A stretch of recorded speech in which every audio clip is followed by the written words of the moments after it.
Talofa and welcome to all our viewers. This is Curriculum Support Program, Lela Aso Aonga. Special Talofa going out to all our Year 12 students taking computer studies. Today, our program will be based on Strand 1, which is Personal Computer System and Management. Later on in our lesson, we will have a video clip assisting you, helping you to learn more about our topic, which Farfasa Watu Uatapelu is going to take you through, learning about computer system and basic hardware components. So, sit up straight and enjoy learning computer system. Hello everyone. Today's subject is Computer Studies for Year 12, and we are on Strand 1, Personal Computer System and Management. Today's lesson will talk about the computer system or the basic hardware components. Our learning outcomes are: name the components of a personal computer, define and describe each component of a personal computer, describe the functions of the components, and explain the interactions between the components. Our keywords that are listed on the screen. So by the end of the lesson, you will be able to learn and understand the meanings of these terms and their uses. Before we identify each component of a personal computer, let's start with a question. What are computers? Computers are electronic machines that perform tasks for us, such as math calculations.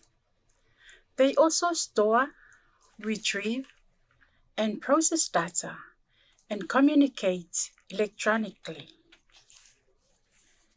These are the two types of computers that most people use: desktop PCs and laptop PCs. PCs stand for personal computers. Computers are everywhere. We use them at homes, in offices, at churches, in schools, at universities, and different organizations. Okay, let's look at the main components of a personal computer. Each desktop computer is made up of 4 basic components. In the picture, you see the flat panel display, which is the monitor or the screen, the keyboard, a mouse, and a system unit.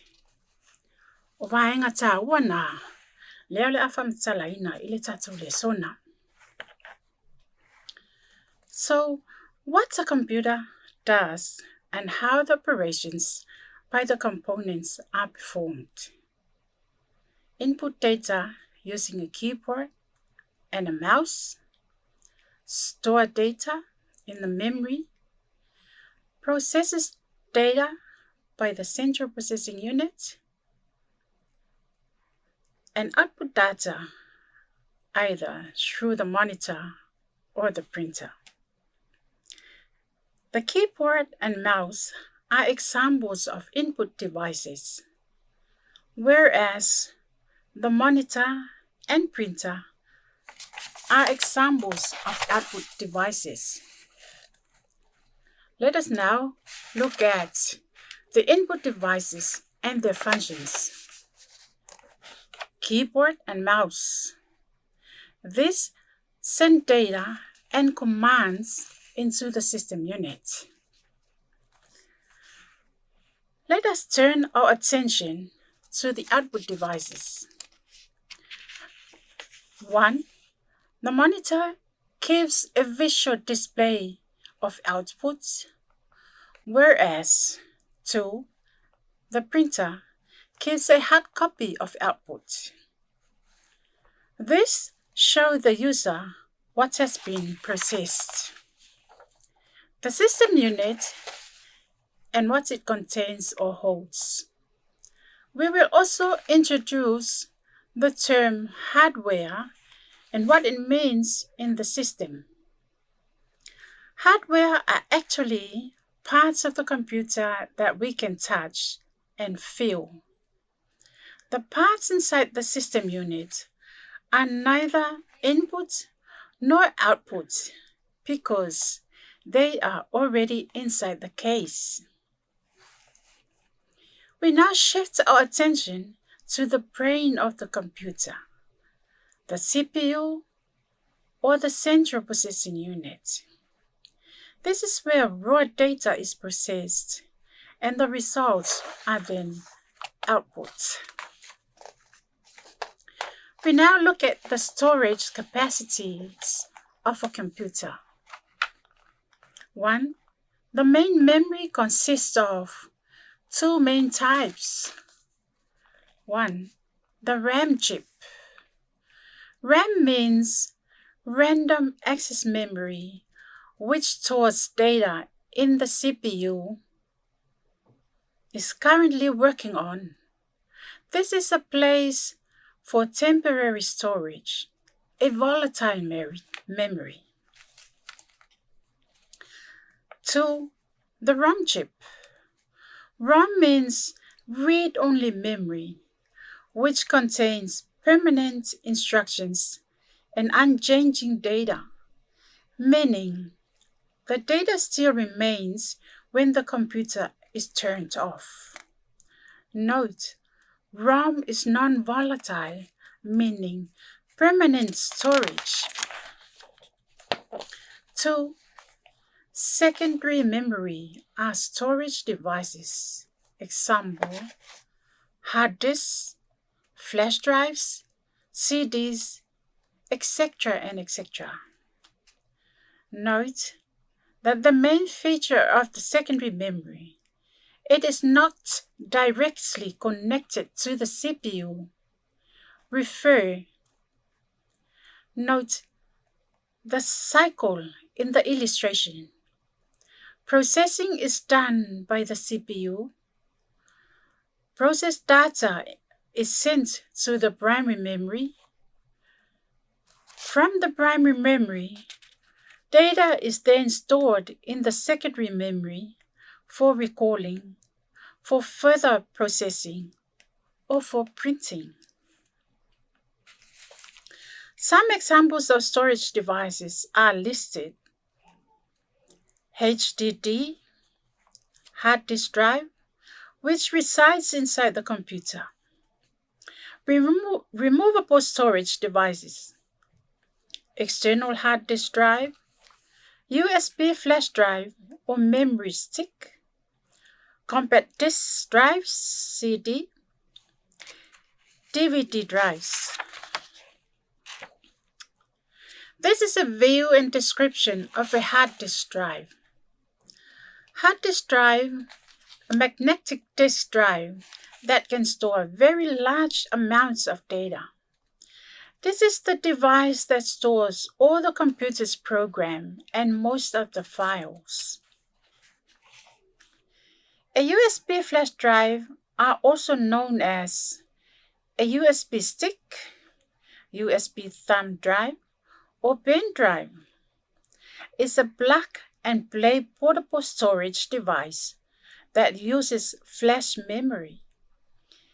It can store and back up important files and can be used in place of a compact disc. A view of a DVD drive, which operates using a laser to read and write data onto compact discs or CDs. The computer internal power supply and its functions. It distributes power to all the individual hardware components. It contains a transformer, responsible for changing the power that comes from the wall into usable electricity for the computer. If you work with computers, you've likely heard terms like RAM, hard drive, and processor mentioned by tech support or others who are more interested in what goes on inside of a computer's case. If you've always wondered what the various components of your computer are for, but have never really had the time to look into it, then this video is just for you. While each one of these components is complex enough to spend a lifetime learning about, I'm going to give a very broad and general overview. A typical desktop computer comes down to these 7 essential parts: case, power supply, motherboard, CPU, RAM, hard drive, and graphics cards. These are the fundamental parts of any desktop computer. It may seem daunting at first, so let's separate these into 2 categories: simple ones and the more complex ones. For starters, let's look at the case. The case is nothing more than a big hunk of plastic that houses everything else. Some of them have more or less physical space, some of them have different parts where you can put screws in or this or that, but at the end of the day, all the case really does is provide a nice enclosed system for everything else. Next up, we have the power supply.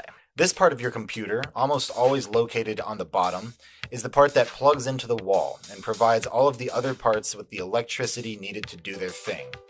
You can think of it as an extremely advanced AC adapter. The last of the simple parts to mention is the motherboard. The motherboard is a wide and flat circuit board that all of the other components plug into. It's the part that lets all of these components send electrical currents, composing data, between each other. While not particularly expensive, the motherboard is arguably the most important component because without it, you'd have nowhere to put anything else. So that's it for the simple components. Now let's move on to the more complex parts, the ones that deal with data. The 4 main components to keep in mind here are CPU, RAM, hard drive, and graphics card. Now first things first, I'm going to establish some terminology. Keep in mind that CPU is also known as the Central Processing Unit, or processor. These terms all refer to the same thing. They're completely interchangeable. RAM stands for Random Access Memory and is often referred to as just memory. A hard drive is often referred to as a disk drive or storage. And a graphics card is also known as a GPU or graphics processing unit. For this explanation, I'll be using the terms CPU, RAM, hard drive, and graphics card. So let's start with the CPU. The CPU is where your computer does things. It isn't really capable of storing very much data at all, but it's very good at doing things with data. Quickly reading it, arranging it, doing the type of quick and massive calculations needed to run your programs. This is where most of your programs are essentially run from. It's often referred to as the brain of the computer. I personally don't like this description because really your entire computer is just a brain. It's just the center part of your computer's brain. Basically everything that happens in your computer goes through your CPU at some point. Now let's talk about RAM and hard drive at the same time, because they have a very unique relationship, which is probably why people often confuse the two. Your hard drive is where all of your data is stored. When your computer tells you you're running low on space, it's because your hard drive is almost full. All of the data that makes up your videos, pictures, documents, project files, or the 3D worlds and models that make up a game are all stored here. While hard drives can store lots of data, they're relatively bad at accessing that data quickly. Everything is accessed through a tiny little wire here, and because most hard drives are made up of spinning disks, your hard drive isn't going to be able to constantly give your CPU the information it needs to run certain programs. That's where RAM comes in. RAM is another form of storage. It stores the exact same kind of data as your hard drive, but RAM sacrifices storage space for nearly instant accessibility. Unlike your hard drive, which sends all of its data through a tiny little thin wire, your RAM is arranged in these long, thin sticks that insert into your motherboard. Think about a storage unit. If you have a massive warehouse with only a thin doorway, it's going to be difficult to get in, find what you need, and get out if it's kind of spread all over the place. You'll have to go through a tiny door. But if you have a long, wide storage shed that's got a big, massive garage composing an entire side of it, you won't be able to store as much, but things are significantly easier to get to. Typically, if your computer has 1,000 gigabytes of storage space in your hard drive, It's likely got about 16 gigabytes worth of RAM. Here's where you put the stuff you own but you aren't currently using, and this smaller one is where you put the stuff that you are using and need to be able to get in and out of quickly. When you run a program or a project file, your CPU identifies what parts of data are needed for that program to run. It pulls them from your hard drive, and then it stores them in your RAM sticks for quick accessibility. This is why when you start a new level of a game, for instance, it has to load. Anytime you see loading, it's loading the data that composes that level from your bulky hard drive into your RAM. From a user's perspective, just follow this rule of thumb. RAM allows you to run intensive programs, while disk space allows you to have more of these programs installed. It also allows you to have more of the data they're referencing, whether it be pictures, videos, or mods. And finally, we get to the graphics card. With all of the calculations going on in your computer to turn a bunch of numbers that basically come down to ones and zeros into a constantly updated three-dimensional world, the final and most important and arguably most difficult step is to display that on your monitor. It's possible for your motherboard to do this alone, but it's not going to look good, and it's certainly not going to be able to do much. Your graphics card is essentially an entire computer in and of itself, dedicated to the sole task of figuring out what pixels need to light up on your screen, in what color, and at what time.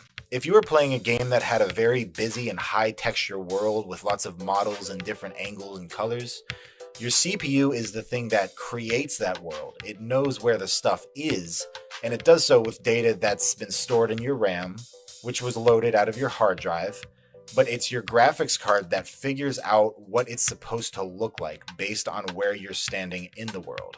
Without getting too off topic here, if you're somebody who likes math, I highly recommend you look up fast inverse square root, which is directly related to how three-dimensional worlds calculate perspectives.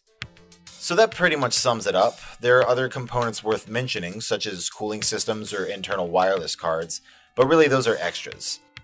So to summarize what I talked about so far, the case stores everything in a physical box, the power supply gives electricity to what needs it, the motherboard is the body that everything plugs into, the CPU does everything, RAM stores data that is needed for quick access, hard drives store everything that you have installed and the data that goes along with those programs, while the graphics card figures out how it's all supposed to look on your monitor.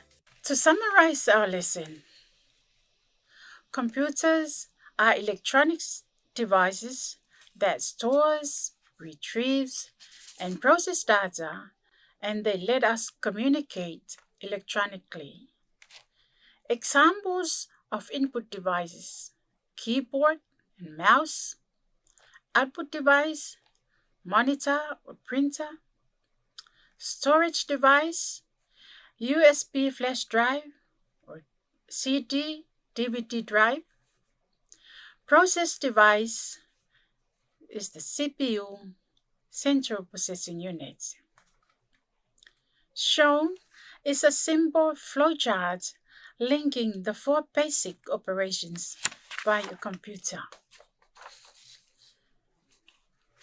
Given are two activities which are based on our lesson.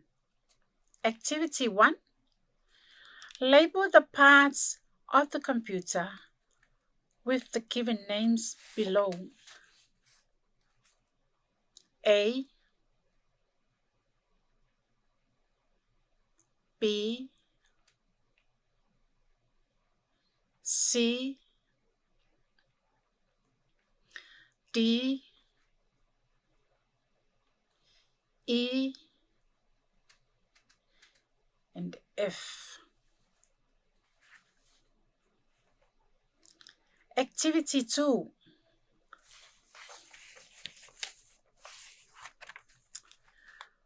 Write the differences between the two memories, RAM and ROM. Write the differences between the two memories, RAM and ROM.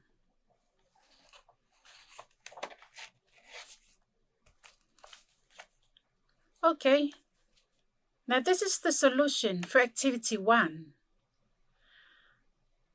That label the parts of the computer with the given names. Ia siaki mai po sa o lau tali.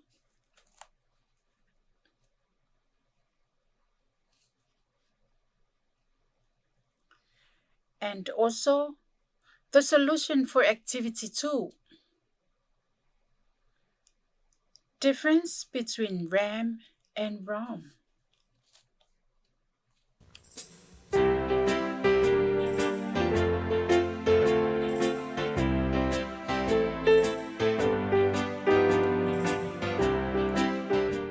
Siaki falei foi lau tali tato solution na wa batu.